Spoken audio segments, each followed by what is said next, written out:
Hello tout le monde, j'espère que vous allez bien, moi ça va très bien. Aujourd'hui nouvelle vidéo sur la chaîne, on s'intéresse à Liverpool, on va faire le bilan de la saison 2024-2025, 20e titre des Reds. On va essayer de revenir un petit peu dans les petits détails qui ont fait le succès de Liverpool cette saison. Mais avant, n'hésitez pas à vous abonner à cette chaîne YouTube, à liker cette vidéo, à partager cette vidéo à vos amis fans de foot et plus particulièrement de football anglais, à me dire dans les commentaires votre avis sur la saison des Reds, les joueurs qui vous ont particulièrement marqué. Vous pouvez également me laisser un petit avis sur le mercato qui est en train de se profiler des Reds. Là, ça s'annonce très bon. Mais tout d'abord, pour remettre un petit peu de contexte à ce succès, ce 20e titre de Liverpool. I will leave the club at the end of the season. Tout commence il y a déjà plus d'un an, 1 an et demi, que Jürgen Klopp a annoncé son départ de Liverpool, qui a plongé le monde de Liverpool un petit peu dans le flou. Oui, après qu'un coach qui a passé autant d'années, 9 ans pour Jürgen Klopp, à la tête d'un club, forcément, quand vous avez connu la stabilité, la perte d'un pilier comme ça peut faire que le club n'est plus du tout stable. Peut transformer un club avec du succès en loser un petit peu. Et donc forcément, on pouvait se demander qu'est-ce qu'allait devenir Liverpool. Là, ça passe par une réorganisation totale. Retour de Michael Edwards en tant que directeur du foot. Vous avez le retour de Julian Ward aussi en tant que directeur technique. Vous avez Richard Hughes qui arrive, le directeur sportif. Une organisation donc qui est remise au goût du jour. Alors, forcément, il faut trouver un coach. C'est vrai que c'est compliqué d'avoir pleinement confiance à l'annonce de l'arrivée d'Arne Slot. Arne Slot, belle chose avec Feyenoord, champion des Pays-Bas, il a fait de belles choses en Ligue des Champions. C'est forcément un petit peu compliqué au début de se dire, avec Arne Slot, on va avoir des résultats positifs rapidement. Beaucoup de journalistes et de chroniqueurs anglais avaient beaucoup de doutes à l'annonce de l'arrivée d'Arne Slot, tout comme les joueurs en dehors du groupe, ce qui peut expliquer ce recrutement assez calme l'année dernière des Reds. Seulement 2 recrues, Chiesa, Mamarjvili, il part directement en prêt du côté de Valence. Chiesa a recruté pour 14 millions, qui est plus une opportunité de marché pour pas trop cher. Mais sinon, voilà, pas d'autres recrues. Et on a du mal un petit peu à se positionner sur qu'est-ce que va être ce Liverpool de slot. Alors au mois de juillet, on peut déjà voir de belles choses pendant la pré-saison. Donc si on prend tous les matchs, on a victoire 3-0 face à Manchester United, victoire 2-1 face à Arsenal, 1-0 face au Betis, 4-1 face à Séville, et je ne parle pas des plus petits clubs. Là, j'ai regroupé les gros clubs. Donc on a pu voir des choses intéressantes, notamment l'importance du pressing dans le style de jeu de Arne Slot, des contre-attaques tranchantes, ça c'est notamment face à Manchester United et Arsenal où c'est vraiment très visible. On part d'une situation de corner ou d'une récupération assez basse, mais une désorganisation en face au niveau de la défense fait que Liverpool, en termes de contre-attaque, est très très très dangereux. Alors le mois d'août, c'est le début de la Première Ligue, c'est un début très intéressant, mais un peu timide, on va dire. On commence par Ipswich et on peut voir directement que Arne Slot n'est pas dans le romantisme comparé à ce qu'on aurait pu voir avec un Jürgen Klopp. Il sanctionne les joueurs quand ça ne va pas, et notamment le changement très rapide dans le match face à Ipswich, où Kansa avait fait une boulette en première période, changement entrée de Konaté, et c'est vrai que ce match face à Ipswich a vraiment sanctionné Kansa sur le début de saison. Ce qu'il faut retenir de ce mois d'août également, c'est un trio offensif qui fonctionne déjà assez bien, avec un Salah qui est déjà très fort, mais un Luis Diaz qui est redoutable sur ce mois d'août et qui va être redoutable sur le mois de septembre. Parce que ce mois de septembre, bon, oui, il y a des succès où on peut voir que Diaz, il continue sur cette dynamique, sur les contre-attaques, il est un petit peu partout, il fait beaucoup de courses, il crée énormément d'actions. Un Salah qui devient impérial, où clairement, c'était vraiment, vous lui donnez le ballon, c'était limite un but assuré. Par contre, ça montre une défense un peu plus brouillonne, avec des erreurs défensives de Robertson, Konaté qui doit venir aider Trent sur son côté, qui a du mal à complètement bien défendre, et la classique blessure d'Alisson, qui a lieu un petit peu tout le temps, hein, vers septembre, octobre, novembre. Et là, on a eu cette blessure au mois de septembre. Keller qui a donc fait des très bons matchs sur cette période, fin septembre, octobre, novembre. On a également eu Jaros qui a fait un très bon match face à Crystal Palace. Donc c'est encore ce Liverpool qui s'adapte face aux situations. Et c'est vraiment ça avec Slot, c'est qu'on s'adapte vraiment à l'adversaire. Et donc, si au début de saison, on était parti avec un Dias, Jota, Salah en attaque, eh bien, au fur et à mesure de la saison, ceci va complètement se transformer avec un Gakpo qui va prendre la place au mois d'octobre et Jota qui va se blesser. Et donc, ça va être un Dias qui va être positionné un petit peu en attaquant avec un Darwin Nunez également qui va être mis. Et Darwin Nunez sera aussi sanctionné par son manque de réussite avec d'énormes occasions qu'il rate pendant la période octobre-novembre. Le début de saison marque aussi la révolution du milieu de terrain et ça c'est peut-être l'une des plus grandes transformations de cette saison. Il faut mettre du crédit sur Arne Slot, c'est la transformation du milieu de terrain, une réinvention du poste de 6 avec l'ajout de Gravenberch qui est incroyable. Gravenberch, on ne s'attendait pas l'année dernière où on avait les problèmes de 6 à Liverpool, où c'était McAllister qui venait pallier ce souci de numéro 6. On ne sait pas que ça allait être Gravenberch finalement la solution à ce problème. Et c'est bien Gravenberch qui a fait une saison exceptionnelle, mais surtout un début de saison, ou du moins une première partie de saison de août à décembre exceptionnelle. On a donc McAllister qui a pu trouver son vrai poste un petit peu plus haut, et ensuite Szoboszlai aussi qui a pu aussi être beaucoup plus porté sur les actions offensives, car au niveau de la défense, c'était Gravenberch qui était partout et qui n'hésitait pas à aller aider Robertson quand il était dans la panade, et pareil pour Trent, donc clairement un grand chapeau à Gravenberch, car c'est vraiment l'un des piliers, clairement, de cette première partie de saison. Ce milieu de terrain, oui, vous avez donc le trio de base, Gravenberch, McAllister, Szoboszlai, mais vous êtes obligé de faire quand même pas mal de turnover avec un Curtis Jones qui prend beaucoup plus de place et qui est vraiment très intéressant, notamment dans cette période de novembre-décembre, avec des blessures, des petites blessures pour Szoboszlai ou pour McAllister, qui fait que Curtis Jones a beaucoup plus de minutes, et en plus il rentre, il marque, il n'est pas dans la même façon de jouer que les autres, donc il apporte un petit quelque chose. Bon, le problème c'est que des fois il sait pas trop quoi faire avec le ballon, et c'est peut-être ça un petit peu l'un des soucis de Curtis Jones. Et des fois il a le ballon, il le pousse, mais il fait pas la bonne passe dans le bon timing. Le début du mois de décembre, c'est clairement un moment important, un moment charnière pour la saison de Liverpool, car on dit souvent que le gagnant de la Première Ligue, c'est celui qui est premier après le Boxing Day. Et donc le mois de décembre, si Liverpool pour le moment ça se passait assez bien, avait déjà pu prendre un petit peu la tête de l'APL depuis la mi-novembre, grâce notamment à des défaites des adversaires comme Manchester City, hein, qui, voilà, avec la blessure de Rodri, qui a perdu un petit peu de points. Liverpool a pu prendre les commandes de la Première Ligue. Donc le mois de décembre va être crucial, et un Boxing Day qui se transforme en feu d'artifice avec énormément de buts.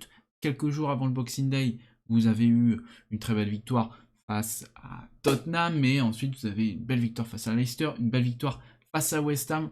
Liverpool qui engrange énormément de points, et ça continue pendant le mois de janvier. Clairement, la période novembre, décembre, janvier, Liverpool est quasi imbattable, prend tous les points nécessaires, et quand le scénario se passe un petit peu mal, il y a cette petite chance qui permet de transformer le match et qui permet d'avoir le but en fin de rencontre.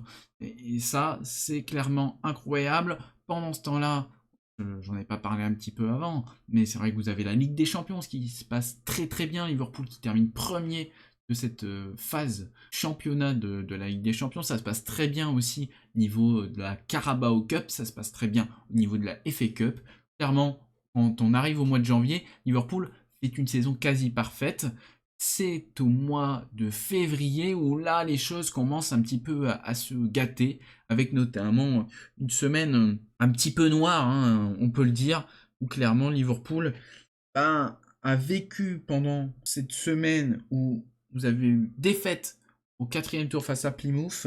Ensuite, vous avez le 2-2 face à Everton, le 2-2 face à Villa, qui s'enchaînent quasiment, où vous avez un match d'écart entre les matchs. Mais cette période a permis d'installer quelques doutes dans les têtes, notamment de la défense. Quand on était en janvier, toute la presse disait « c'est gagné pour Liverpool ». Et c'est là où on a eu le premier scénario de la presse qui dit: «Ah bon, bah, finalement, ça va peut-être pas être, gagné d'avance». Vous avez Arsenal qui est remonté un petit peu, même si, rester quand même sur une belle, zone d'écart en termes de points. C'est là où les doutes s'installent un petit peu. Finalement, ça s'améliore un peu pour se redégrader avec, le gros creux du mois de mars, avec l'enchaînement PSG, la Carabao Cup, la défaite en finale face à Newcastle. Et ensuite, vous avez l'enchaînement avec des défaites face à Fulham, mais aussi des matchs nuls. Et là, ça fait perdre un petit peu de points. On demande un petit peu ce qui va se passer. On a aussi un Mo Salah qui avait été extraordinaire toute la saison, qui commence un petit peu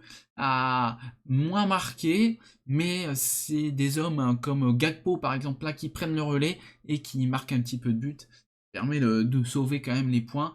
Beaucoup de matchs nuls, et pendant cette période de matchs nuls, Arsenal perd des matchs, et c'est là où finalement Liverpool n'aura pas été mis en danger sur la deuxième partie de saison, parce que quand Liverpool faisait les matchs nuls, Arsenal perdait les matchs, donc ça permettait de faire finalement que Liverpool n'était pas mis en difficulté, et s'il y avait une défaite de Liverpool, eh bien Arsenal faisait un petit match nul. Donc bon, finalement, c'est vraiment pas grave hein, ce qui s'est passé pendant ces mois-là. Et clairement, une fois qu'on est arrivé au mois d'avril, que le titre était vraiment en visu, bah, Liverpool a un petit peu plus déroulé, avec notamment ce feu d'artifice à Tottenham, victoire 5-1, où Liverpool est officiellement champion. 20e titre dans l'histoire de Liverpool en tant que champion d'Angleterre, ça c'est quand même incroyable. Égalisation du record de Manchester United. Et bon, après, la saison était complètement jouée. Liverpool donc s'était fait éliminer de la LDC. Vous avez perdu face à Newcastle en finale de Carabao. Vous avez été éliminé en FA Cup face à Plymouth.